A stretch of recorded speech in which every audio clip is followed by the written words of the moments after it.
Hello, everyone. Welcome.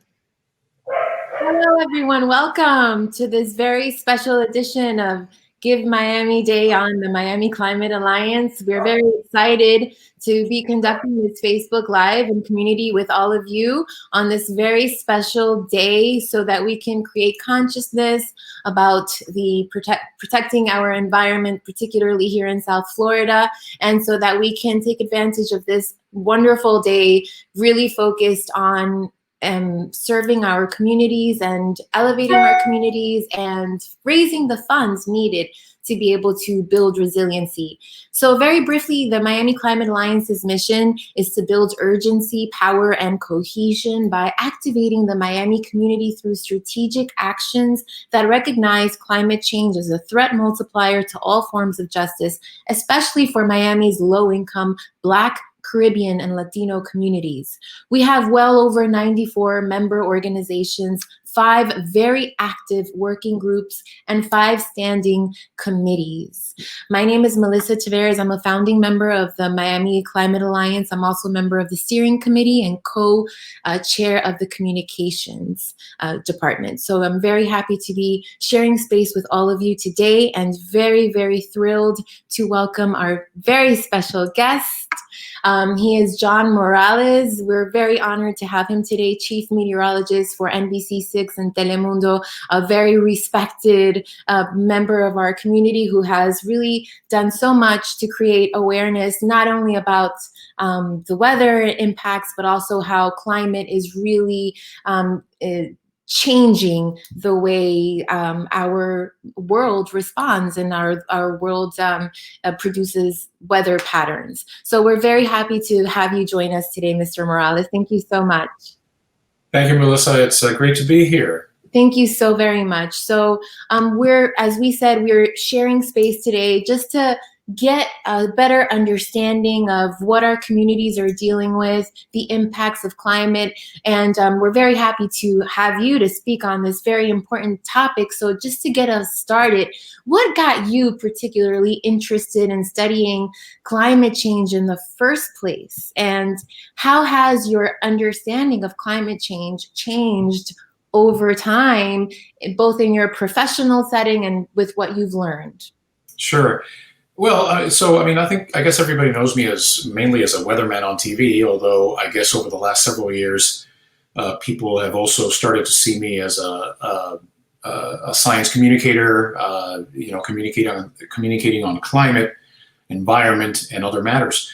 But my degree is in atmospheric science. So while I am a meteorologist, and I am that's my day job, if you will. When it comes to the science of the atmosphere, which of course includes climate, and of course that also includes ocean-atmosphere interactions and all these other important teleconnections. When it comes to studying the atmosphere, I do have a good handle on a lot of that material, a lot of the climate science. So, peer-reviewed work, I could read, I could understand, again, not meteorology, climate, but related and easy for me to grasp. So from an early stage, early in my career, I could understand what was being projected and what was being indicated we might be seeing in decades to come. In 1988, James Hansen from NASA testified in front of the US Senate.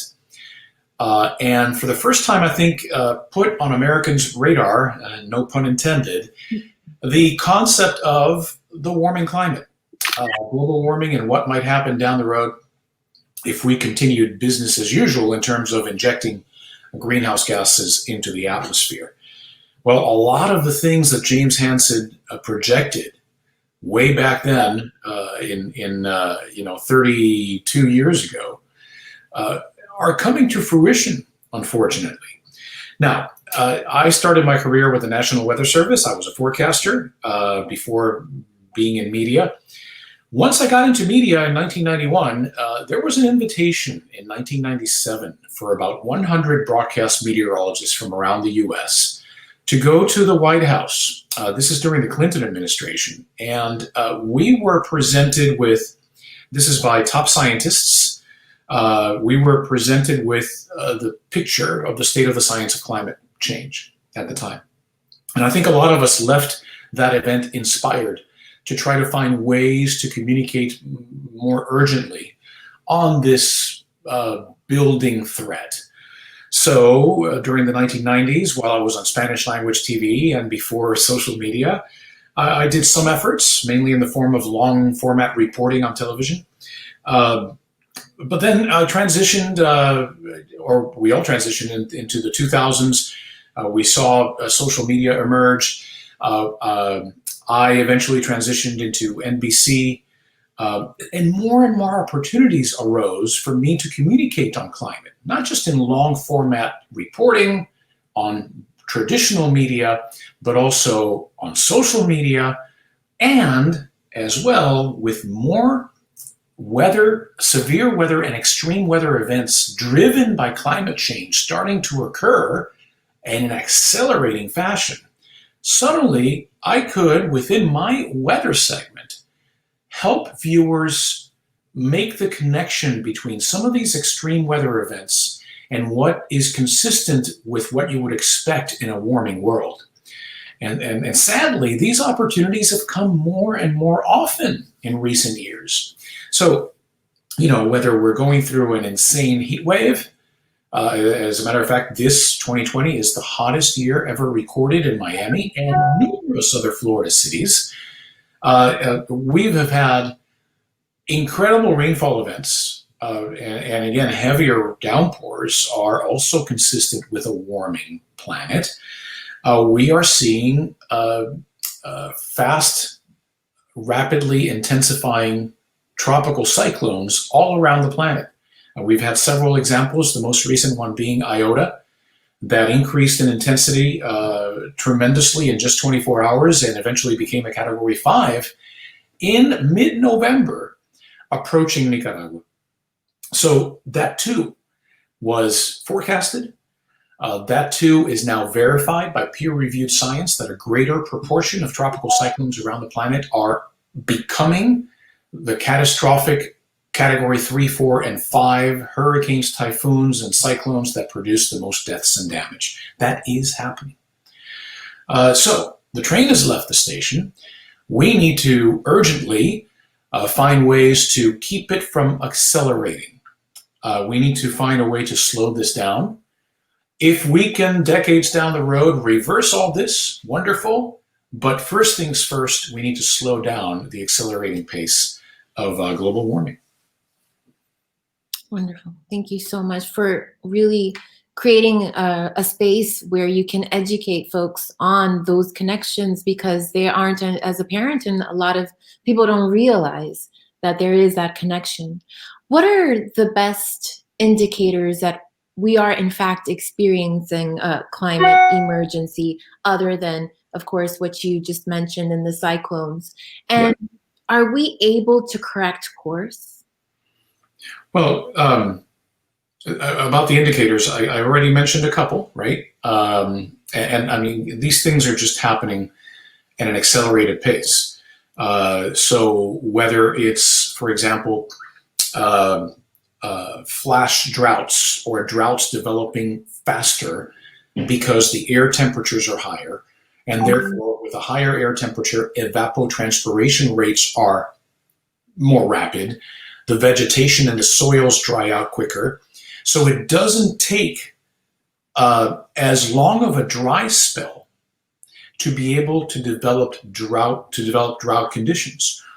And also dry out forests, dry out grasslands and such, that once a fire is initiated can just burn very quickly. So for example, one of the indicators, therefore, is the wildfires that we're seeing in Siberia, in the United States, in North America overall, in Australia, right? Wildfires, flash droughts. When it finally rains, it rains too hard because the atmosphere can retain more water vapor because it is warmer. again, intensifying tropical cyclones, not necessarily more. Okay, so let's be clear. When the science doesn't support it, I am not going to be on TV or on social media commenting on something that you'll see a lot of people comment on, okay? Because it's human nature. You see 30 or 31 tropical cyclones in one hurricane season in the Atlantic, and people immediately say, that's climate change. But we're not sure about the frequency of tropical depressions, storms, and hurricanes being impacted by the changing climate. But what we are sure about is that the ones that do form have a greater chance of becoming catastrophic. And this is being observed constantly, whether it's Irma or Maria or Harvey or Iota or Laura or Michael or Dorian. I mean, the list is immense. And all those names I just mentioned are just in the last 3 or 4 years. Those are all record setters. Those are all catastrophic. And storms are forming where they wouldn't form before. And they're reaching high intensity in places where the water used to be too cold, but now it's warm enough to support it. They're reaching catastrophic intensity in parts of the year when they didn't used to, like Iota. So those are some additional indicators. As far as can anything be done? Of course. Things can be done. And as I said, it's a matter of slowing this down first. So what's one of the very first things we're going to do now that the administration in Washington is changing? We are rejoining Paris, right? So, I mean, the Paris Agreement is not perfect. Everybody knows that. But this is the first and biggest, largest international collaboration and agreement when 200 countries around the world have been able to sit at the table and come together to try to tackle what is truly the biggest threat of the 21st century, okay? And one that must be acted upon immediately. So, as we rejoin Paris, the United States will have a chance to again become a leader and not a follower, or for that matter, not somebody sitting on the sidelines, right? When was the Paris Agreement finally conceived? When during the second term of the Obama administration, the United States finally decided to lead on this. And they sat down with China, and once other countries saw that the United States and China were sitting together to determine goals to reduce greenhouse emissions, then the other countries followed. And that's how Paris was conceived. So if the United States can again lead in this, I think that's a great first step to try to turn the ship around. Awesome. And then our final question, we do want to be mindful of your time. How during your tenure, you did talk about your personal coverage of climate-related stories, but in your tenure, how has NBC6 and Telemundo covering the Latino audiences covered the impacts of climate change here in South Florida, and how has it changed or evolved over time? Well, I am tremendously proud to work with folks like meteorologist Angie Lassman and meteorologist Steve McLaughlin and others on our team who are contributing to what I believe is not just the leading station in covering climate and the environment in the Miami-Fort Lauderdale market. Frankly, it's probably the leading station in the state, if not the region or the country, because we are doing a lot of this. From local impacts of climate changes to traveling internationally. You know, Angie went to Australia during the bushfires down there. We're meeting with some of the top scientists presenting the state of the science on TV. So this is a tremendous effort, which I think, frankly, has probably stemmed from the fact that I was a bit of a pioneer in trying to communicate climate and environment on TV as the meteorologist or the station scientist, the TV station's scientist. And stemming from that and realizing that it's become a more pressing issue, realizing that people are really interested to hear about it, the station has been supportive, and we've been able to cover it. So I think that's been a very positive development. Wonderful. Thank you so much, Mr. Morales. Anything else you'd like to add before we let you go? No, well, I mean, obviously, donate, right? It's Give Miami Day. And I tweeted this morning some of the causes that are near and dear to my heart, but Miami Climate Alliance is as well. So it is Power Hour. This is an hour in which you get more bang for your donation. So a great idea to go ahead and donate now. Thank you so much, Mr. Morales. We are very, very proud to have had you with us today. Many of your fans watching here today, including myself. So we're very happy to have had you, and very happy for the information that you've been giving to our communities related to climate, the science, and weather patterns. Thank you so much. Thank you. Thanks again. Thank you for joining us. Thank you. So now we're going to introduce Jeanette Ruiz. She's the communications manager with the Miami Climate Alliance, and she is going to tell us what it is, or what's the major impact today? Why is it so critical, and why is it so important that folks donate today? Can you hear me? I just want to do a little audio check. I do. I can hear you perfectly. Okay, awesome. Well, it's really, first of all, I just want to say we're making history because the Miami Climate Alliance has never participated in Give Miami Day. I've been a personal supporter throughout the years because there are so many not-for-profits that could benefit on this day.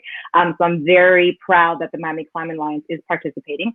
We're getting a whole bunch of comments. So hi, everybody. Thank you so much for joining us. So this is the first time that the MCA is participating, and we definitely feel that this community on Give Miami Day, it shows the work that not-for-profits in Miami, like all the work that we do, right? And it emphasizes the need because a lot of these organizations, ours included, work on very tiny budgets. And we need all the support that we can get so we can amplify our work. So we're doing this because, like John Morales said, Power Hour is the time where if you make a donation right now, it is so easy. You see on the bottom ticker, givemiamiday.org/MCA. You just type that in, it will take you to our page. If you give money during this hour, they're going to boost it. And there's potential of us doubling the money. So your money will go even further. So please, givemiamiday.org/MCA and donate now. So I know, Melissa, you have to leave us. So I will bid you adieu. And I'm going to bring on the other communications co-chair, Alexander Zastera. And we will continue this live. Bye, Melissa. Thank you. Bye. Hi, Alexander. Hi. My name How are you? I'm doing great. My name is Alexander Zastera. I am the other co-chair of the communications department for the Miami Climate Alliance. And I'm joining today to, we're going to talk to some other awesome climate advocates in the community. But I just wanted to talk a little bit first about like some of the things that I love about MCA. You know, coming into Miami and seeing all the work that they're doing in terms of like, there was so many different organizations that were working in like climate or animal advocacy, restoration, the Bay, but there wasn't necessarily a web yet fully connecting all these things. So MCA, I think it's 5 years old now, around there, that came in and really helped to connect and build the strength, especially when it comes to building advocacy on a city and a policy level. So that's why the work is so important. What we do is it's not just helping to connect these orgs, but then taking and multiplying the power and putting it out there so that it's written into city policy, that the city politicians know what's going on, that we're educating them on what's happening, because this is something that we're going to have to be tackling together. So the more people are educated on the things that are happening in terms of climate, the more that they are willing to be advocates for themselves and advocates in the jobs that they're doing. So it is so important what the MCA is doing, and please, please support. And it's Power Hour. Power Hour. So I'm going to bring on François Alexandre and Miss Trenise Bryant. Hi, Trenise. Hey, family. Hi. How you all doing? Can you hear me? Yes. Yes. Hey everyone, how y'all doing? Y'all excited? It's Give Miami Day. It's our first Give Miami Day, and I'm excited. Yes. Thank you. It is a party for sure. Yeah. I'm going to step back because Alexander is going to continue this conversation. So I'm going to step back, but it's so great seeing you guys. Good. Thank you, Jeanette. Thank you for all you do. Awesome. Hi.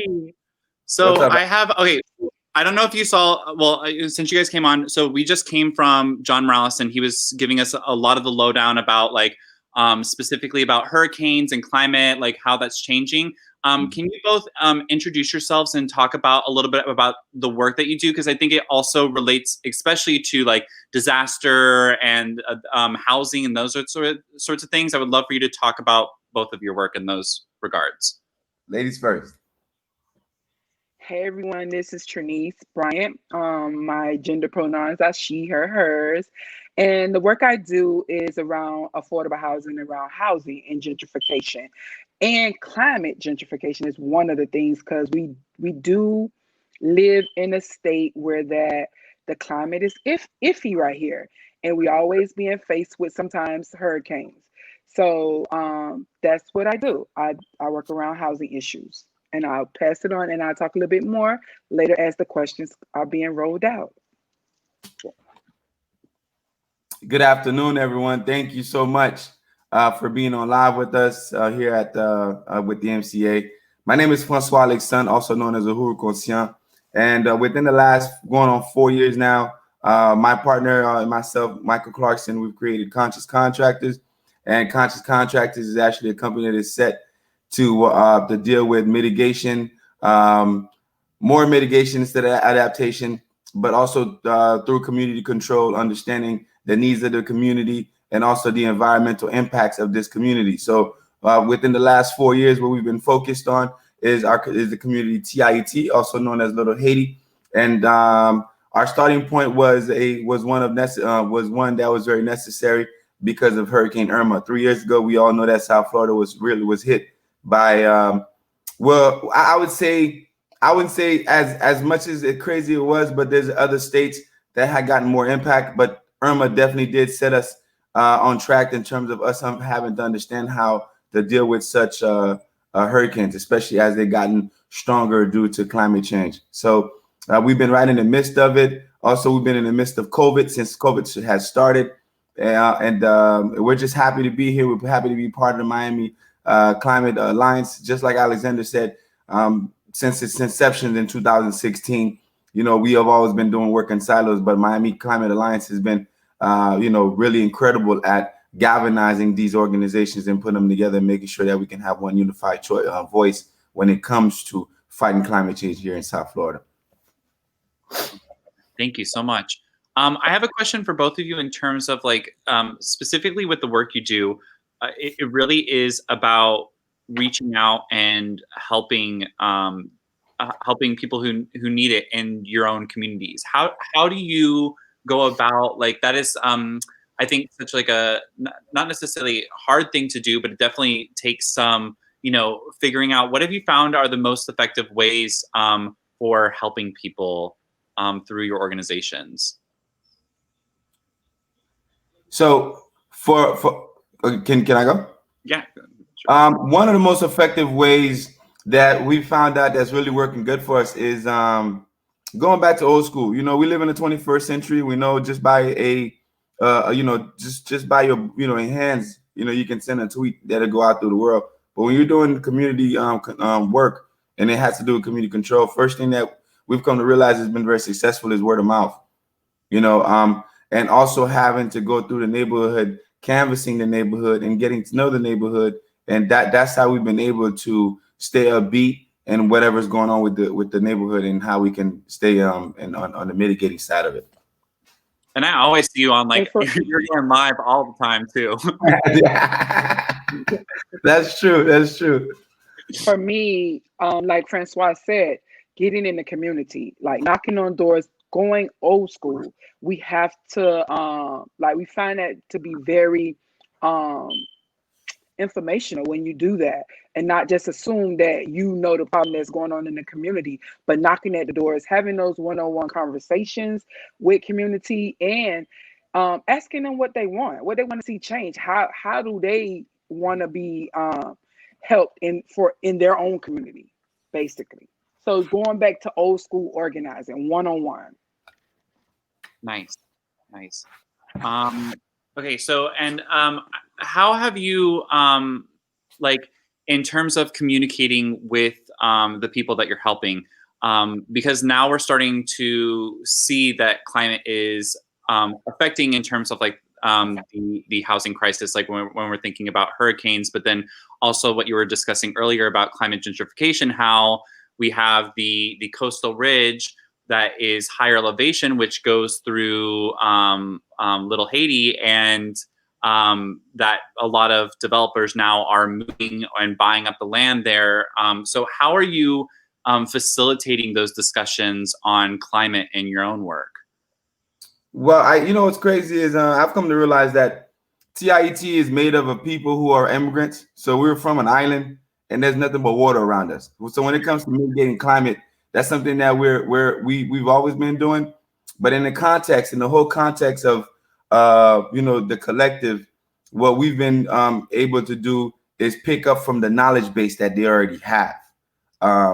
And I kid you not, regardless of how you can go into somebody's home and you see that the house is in shambles, is dilapidated, you would see that there's a form of resiliency. There's a form of fighting back when it comes to whether it's it's a hole in the wall, or it's a hole in the ceiling, and they have to put a bucket behind underneath it, right? They don't have the means to even get to talk about weatherization and changing some of the conditions that they live in. But I tend to I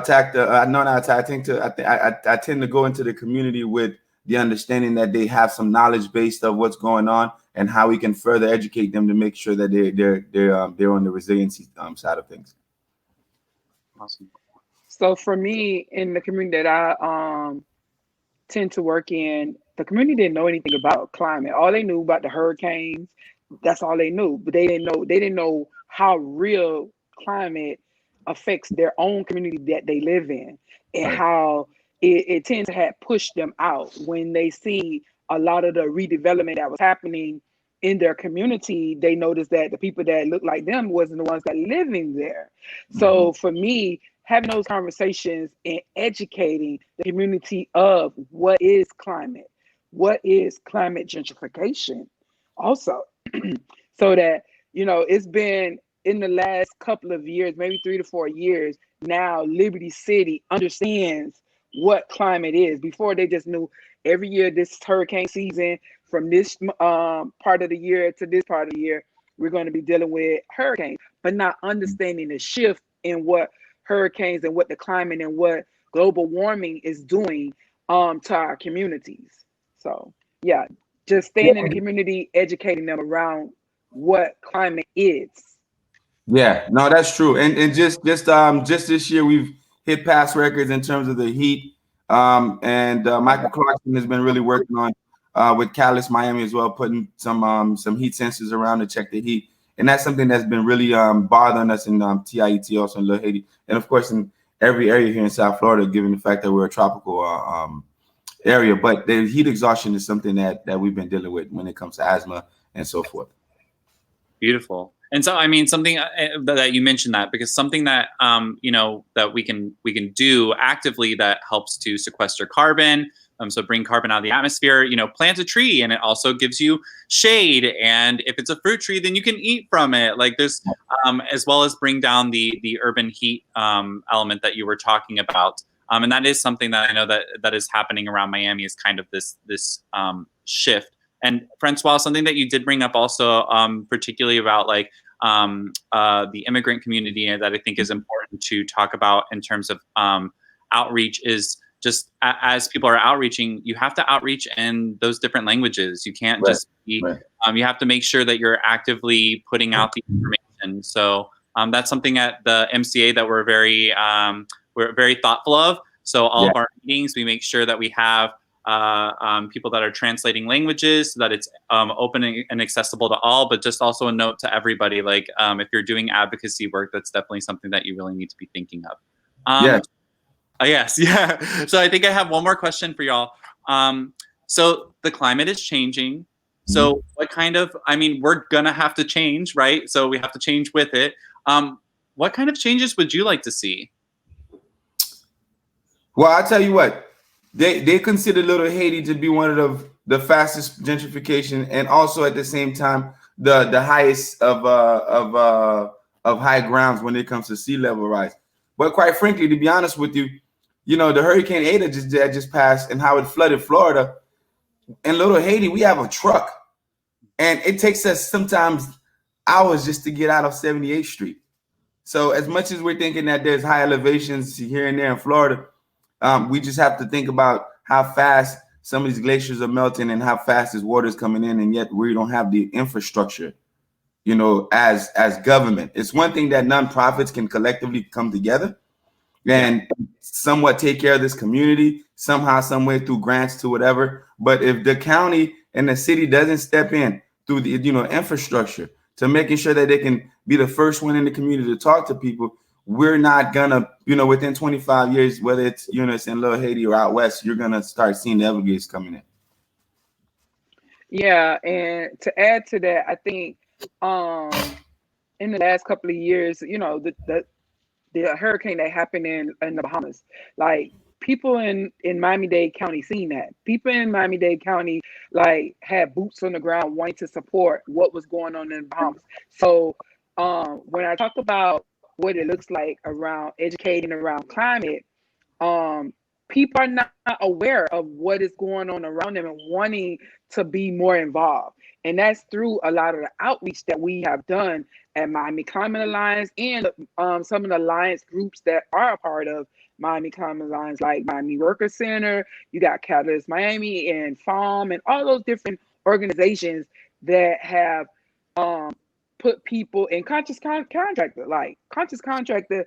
Oh my God, when it comes to Little Haiti, they are in, you know, in the community, their voices are heard over there, and just as well as our voices are being heard in Liberty City and Liberty City around the issues that folks in Liberty City are facing around climate, around gentrification, and around housing, because the three are all tied together, tied together.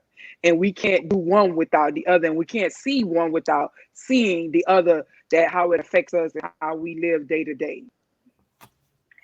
I wanted to just hop on really quick because I love the conversation, first of all.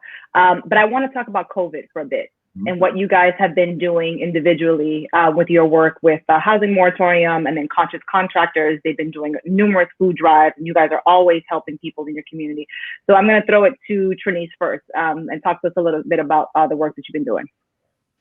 So through the Florida Housing Justice Alliance and with many of the organizations, we've been every month demanding Governor DeSantis to extend people's housing rights.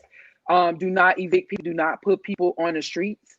And it's been a struggle. Like, it's really been a struggle trying to convince him that housing is a human right, which a lot of people don't understand. Whether if you don't own, if you don't have the deeds to your house, you are a renter. You are a renter, so you are threatened to losing your house also, whether it's through the bank or through your landlord. You are a renter, and housing is a human right, and it's been a struggle demanding from Governor DeSantis to keeping folks housed. We don't want to put people on the streets. We've seen in the news where you had Dr. Armin Henderson testing homeless people, giving tents to homeless people, making sure that they are housed during a pandemic, because guess what? The people that are put in office don't even care around making sure those that are on the streets are safe around COVID. Then you have Miami Worker Center that has been giving mutual aid funds to some of their members that are domestic workers. I have been doing food drives. We've been doing food drives, giving community folks food during COVID. So there's a lot of things that we've been doing, trying to keep people housed, keep people fed, and keep people safe. And I do want to add on to that what Trenise was saying about the Miami Climate Alliance. One of the things that we've also been actively doing is working on power outages. So making sure that trying to apply pressure to the firm in order to keep on the power during COVID, since essentially they were starting to do a lot of, they have been doing a lot of shutting off a lot of power. So we've been looking at both the legal side of that, as well as advocating on the city, and just getting things out by holding news press conference, inviting people to talk and share their experiences, and just help to elevate those voices. So all those things are super important. Most definitely. I forgot to mention that, because if we have a house with no lights, then where we at? So definitely trying to keep those lights on every month, fighting with FPNL to not disconnect people, because they need their lights. They need their lights. Yeah. Right. I think an important thing is that, you know, people, when they think of climate change, they just think of something that's like happening over there, and they don't really understand the day-to-day impacts of how it affects our community. So Francois, you want to talk a little bit about what Conscious Contractor is doing in terms of food drives and the collections since COVID? Yes, I mean, what's crazy to me is that I'm really in awe in terms of the MCA and our ability to work together. And in this pandemic, I've seen it firsthand with the eviction, FPL, and just making sure that you all are connecting with the local organizations on the ground and seeing how we can assist each other. And speaking from the CEO of Conscious Contractors and seeing the MCA reaching out, whether it's Jeanette, you know, David, and even Zalala McAllis, making sure that Little Haiti had, you know, TIET itself, you know, had the support. And, you know, my dad died in March, and COVID also came at the same time. And for me, it really called on the duty for me to serve more. And every pandemic, instead of us having to stay inside our house, what we first thing to do, and even Michael Clarkson is at definitely his age, and that's a brother who's very relentless when it comes to having to deal with people hands-on. So when COVID came, and we know that COVID is such a humiliating, I would say, virus at this point in time when it comes to social emotions and how we deal with each other and how we deal with family. I still can't see my family, still can't see my mother. You know, I have to see her through a glass window. But none of that stopped us from having to make sure we put masks on, we put gloves on, and that we wanted to know at this point in time, how was Little Haiti, TIET, and other neighboring communities, given the fact that we're part of the MCA that gives you this whole range of organizations and family and friends that you can have and talk to different communities. And we have gone through different communities to pass out masks and so forth. First collaboration we did in March as Conscious Contractors was with Community Changemakers, which is a Muslim group that definitely delivered food throughout South Florida. So every other Saturday, Michael Clarkson and I would be in a different area in Miami, from Palm Beach all the way down to Homestead, you know, to making sure that we can get the food from the farmers or get the food from, you know, any other organization that we reached out to, as far as like farmers that can bring us the food to make sure we feed our people. And we've been doing this since March. We haven't stopped. We're not going to stop. And we won't stop until there's a sense of what they call normalcy back to our community when it comes to us having to mitigate these type of pandemics. And, you know, they're just going to keep happening due to the fact that the climate is changing. You know, the glaciers are melting. New bacteria are coming into the air. So we have to be very careful and also be willing to go out there, regardless if there's no vaccine, that you have faith and the process, and then you're intact with your spirituality, and knowing that that life itself cannot be lived very separate. Life itself, it has to be lived in harmony and unity, and us having to feel and touch each other. And that's the courage we have going out there. And we've tested positive, we tested negative for COVID every time we go out there. So it's just by the what they say, by the wake of our ancestors that are driving us and allowing us to see the need of our people and having to meet them in the middle. Beautiful. Awesome, Francois.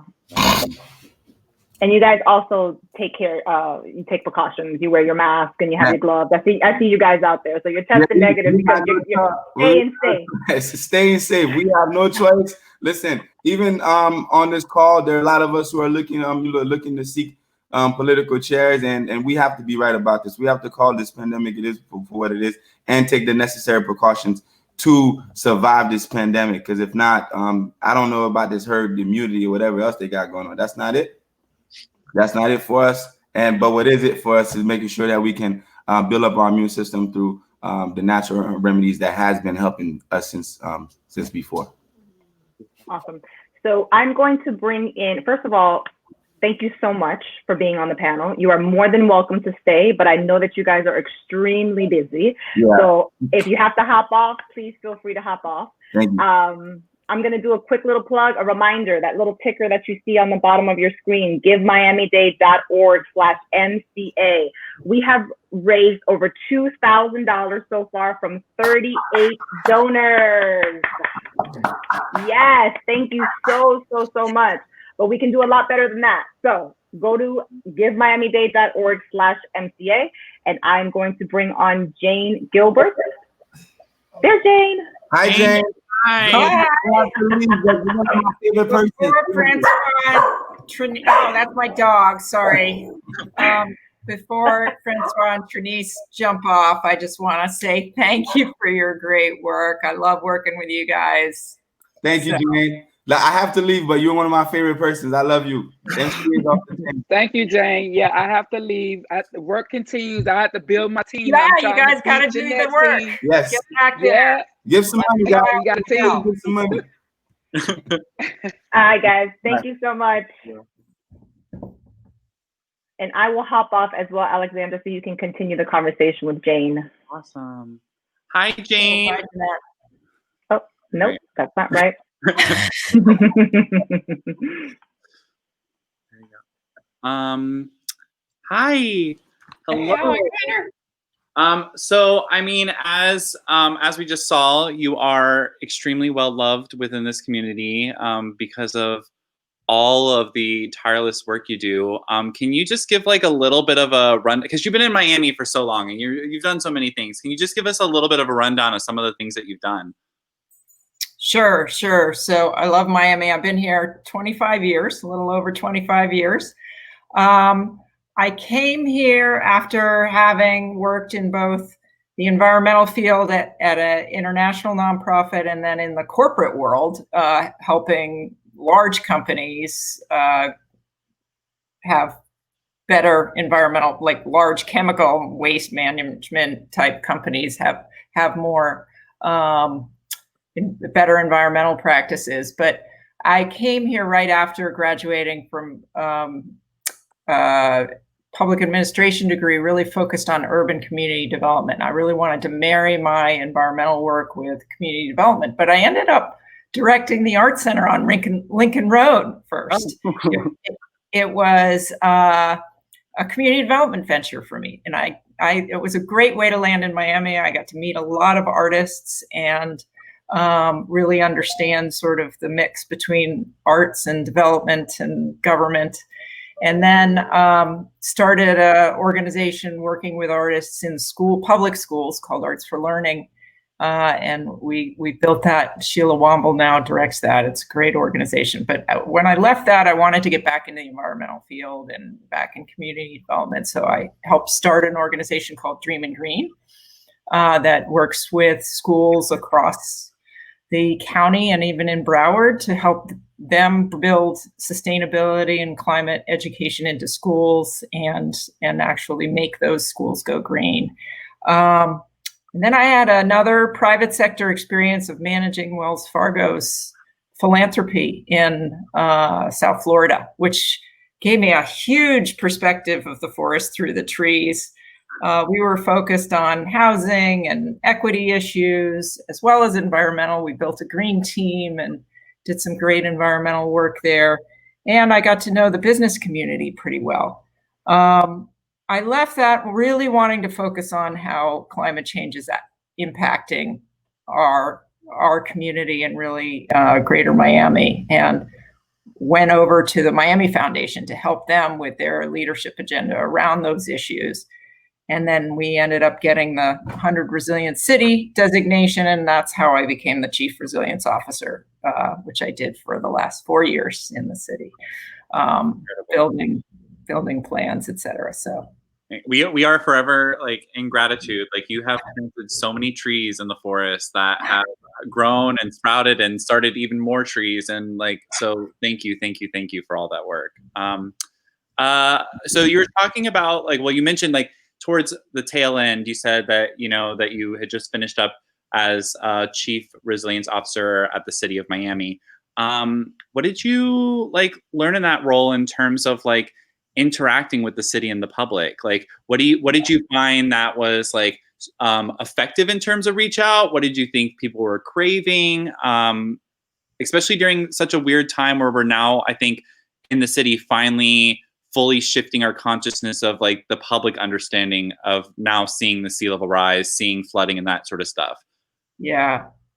So partnership with organizations like Miami Climate Alliance and all the consortium that represents is critical in moving the agenda forward within the city. You know, my role as Chief Resilience Officer was to really make sure that all the departments in the city, whether it's capital improvements, public works, housing, planning, zoning, building, net office, parks, was thinking about sustainability, resilience, climate, emergency management, that they all had a critical role to play in both our ability to adapt to the impacts of climate change, but also to address the root causes of climate change.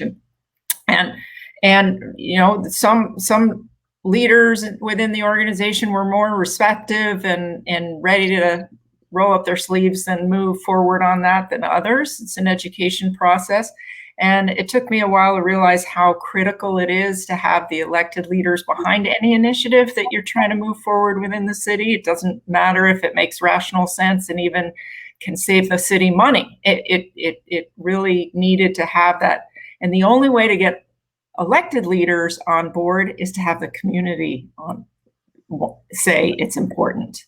And that's where Miami Climate Alliance comes in. It makes it critical to preserving our office as it is, its budget, but you know, those are the foundational stuff. But making sure that climate mitigation, carbon mitigation, was equally important as adaptation, or that thinking about climate justice issues was equally important as putting in infrastructure in Brickell to the city. And that's where Miami Climate Alliance helps the elected leaders really understand that this is not just a fringe issue. This is a core issue to people in the city, and that they care about it. And so, yeah, I hope that answered your question.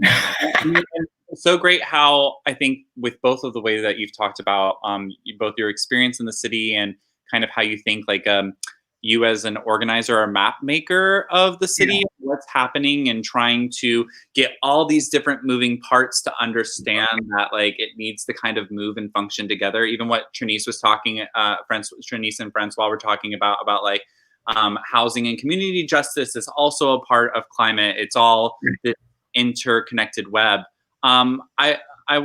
Since you have such a wonderful bird's eye view, what do you think in terms of like the vision of the future of Miami? Like positives, negatives. I know we also want to kind of keep it light a little bit.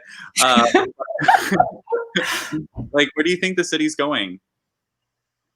So, you know, I think globally we're at a really critical turning point, right? Not just in terms of climate change, but how we treat each other as human beings and how we treat our environment more broadly.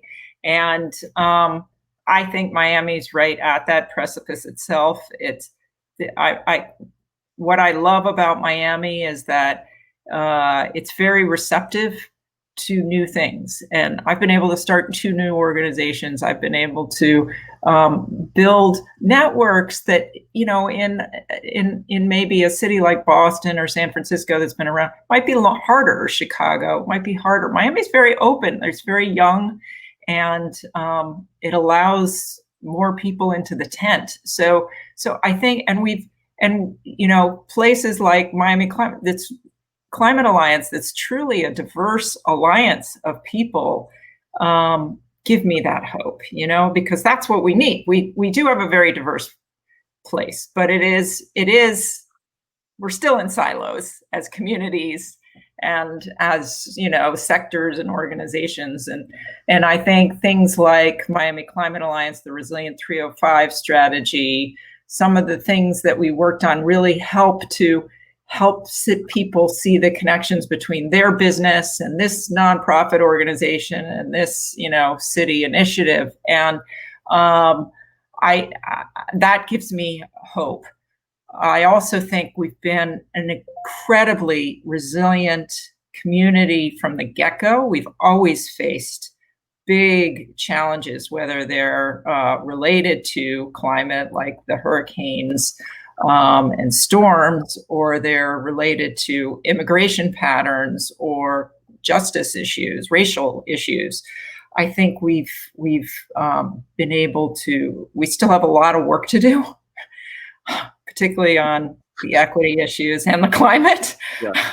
And but we've just elected an amazing new mayor, right? Who cares about these issues big time and gets it and is willing to talk about it and say, these are the hard truths, and we're gonna. And I think she is a bridge builder. She's gonna build those bridges. So Miami's not going to be the same in 20 years as it is today. And there will be some things that we will lose. And there will be, hopefully, if we do it right, some great things that we will gain. So and that's true globally. We're a great petri dish for what's going on globally. And we're poised for really making the innovation happen that can then be transferred to other cities. Totally. Because we're not only this, we're ground zero for a lot of the impacts, but we've got this international relationship with all of the Americas and Europe, really. And so I think, we're well poised for that. Yeah, it was nice. The other day I went on a run, and it was my first. They had just put in some new trees. I live on South Beach, and they had just put in some new trees, and some of the trees were actually mangroves as decorative trees. And I was like, "What?" So starting to see those sorts of things changing. And I did just see that they posted that they got approved for the 9-mile artificial art reef that's going to be outside of. Great. Yeah. So that's so exciting. Yeah. Right. So how I think that was really important. Some of the things that you talked about is it's not just we're not just the environmentalists, we're all these different organizations, business leaders, teachers, educators, artists, everyone. It's something that we all have to come together, because this is going to be our lived experiences, and it's going to take all these different sectors working together and finding creative ways to approach these problems to really solve what we're going to be looking at. Yeah. I guess, okay, so for the last little bit, so we just got, like you said, Daniela is now going to be our mayor, or she just got sworn in, and we are going to have a shift in presidency. I guess looking on a larger U.S. scale, what would be some of the things that you would like to see in terms of policy shifts? Sure. So I think we've got already Joe Biden showing us his colors of being very committed to climate in terms of looking for people to lead his different departments that will prioritize climate change and prioritize climate change in their economic recovery strategy. So I think that's critical. Whether it's Daniela or it's Joe Biden, right now, COVID recovery is top on their list, but how do you take the challenge and the crisis of this economic pain and turn the recovery into something that's long-term, a long-term shift towards carbon neutral living? And whether it's infrastructure investments or housing investments or job training and assistance. And that's really part of what Biden's plan is. So I feel good about that. He's already said day one he's going to sign into the Paris Agreement. Now we need some real measurable, but to do that, and to do it where it's going to generate trust in China and India and the EU, all the other players that need to be on board with us, he needs to work with Congress, Senate and House on some robust policy that's going to send the message that we're really serious about reducing our carbon emissions. And that's not going to be easy. It's going to need, because of the Senate, it's going to need bipartisan support. And I really feel, one of the things that I have concerns about Biden's platform is that he didn't talk about carbon pricing policies. And it may be politically challenging to do that, but we have to generate revenue in order to pay for all these things that we want to pay for. And we have to hold the petroleum industry accountable to the costs to society and to our economy that these emissions have. Now that's going to raise costs for all of us. So there needs, if we do a carbon pricing, you have to bring revenue back to our most vulnerable populations. But I think there's ways to carve that policy, and there are people willing to do it. But he's going to have to be. He's got such a strong history in the Senate and in Washington. I think he and Kamala could really help move that forward. Awesome. And I really like how you really mentioned, like, now with renewables and everything, it's becoming cheaper than oil, and we forget that oil is like all subsidized. So that price is not really truly what you're looking at. So exactly. To remove those subsidies. Yes. Well, Jane, thank you so much for both talking to us, but also just generally all of the amazing pathways that you've made for everyone in the community to grow and understand this more. So really, thank you so much for your tireless advocacy and just being a ray of sunshine. So very much appreciated. Oh, thank both of you for doing this today. And I hope everyone will go to Give Miami Day and support Miami Climate Alliance. I have supported many environmental organizations and justice organizations, but I'm definitely going to be supporting Miami Climate Alliance as well this year. So I hope everyone on this will too. Thank you so much, Jane. Thank you, Jane. Take care. Bye. Bye. Yes. Awesome. So our time may be coming to an end on Power Hour, but you can donate until midnight tonight for Give Miami Day. So if you can't do it right now because you're sitting at a desk and you can't get to it, that's totally fine. When you get home, just go to givemiamiday.org/MCA and you will be able to donate. Any final thoughts, Alexander, before we wrap this up? We had great guests, so thank you for everyone. And also, Jeanette, thank you for running behind the scenes and doing all this stuff. Wonderful. And also just, MCA is really special. MCA is fighting and advocating for everyone here. So just kind of remember that, like, while you might not necessarily totally understand some of the work that we're doing, we're trying to put it out there a little bit more, but we're advocating for a more resilient Miami, and so everyone gets that back. So just know that your donation is going to something extremely important, making a livable future for all of us here in Miami. So yeah, please join us in donating.